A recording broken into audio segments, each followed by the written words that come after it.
Great. Thank you. Hi. Good to see you in time for tea. Hi. Wow. Especially today. Is tea okay? Yes, tea is fine. Take your tea and we'll head over and have a seat.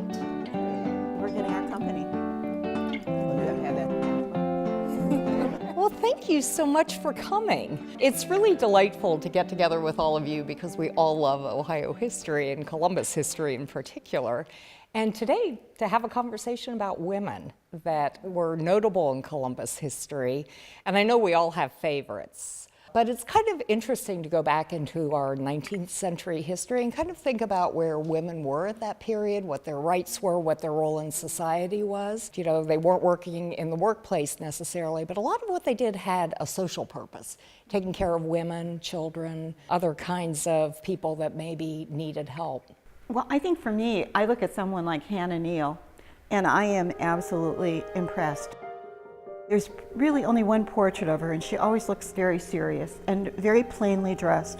And here she is, probably the wife of the richest man of Columbus. Very prominent family, Very prominent. wealthy. And they lived obviously in the center of downtown as a young couple, and then eventually would move to what I think people, older generation Columbus still remembers, the Neal House and where that was across from the State House. And eventually that will turn into a small tavern, and then we go through the cycle of 3 different Neal houses. But I like to think of her because as much as he made money, she gave it away. She is extraordinary. She would spend the whole summer stocking up preserves and making sure there was sausages and hams and things that could be smoked. And then throughout the winter, she's distributing lots of food. And she's also giving away most of her clothing. She even gave away the very best cloak she ever had to a woman who needed it.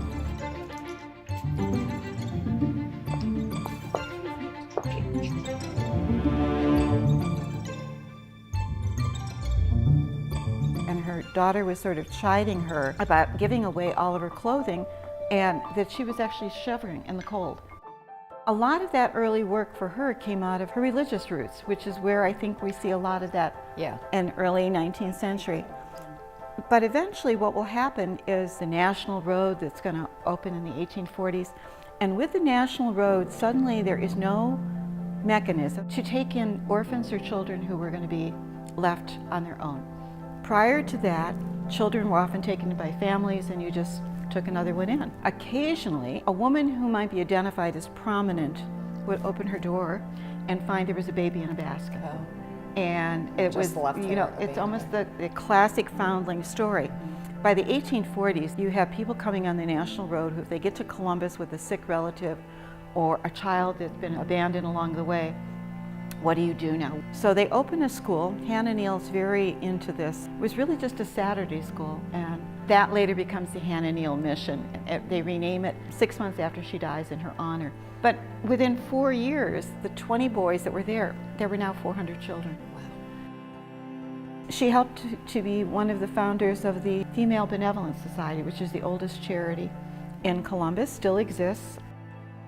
It's always fascinated me about Columbus that there have been so many charitable institutions and so early on, especially at a time when women should be inside the home and men's sphere was out in the public. And these women went out and they not only gave their own stuff away, but they were making the case for fundraising for these organizations in a time when that wasn't really done. I think the most telling thing is that by the time Hannah Neal dies, which is just after the Civil War, the people who lined the church and the street are all poor people who came out to pay their respects.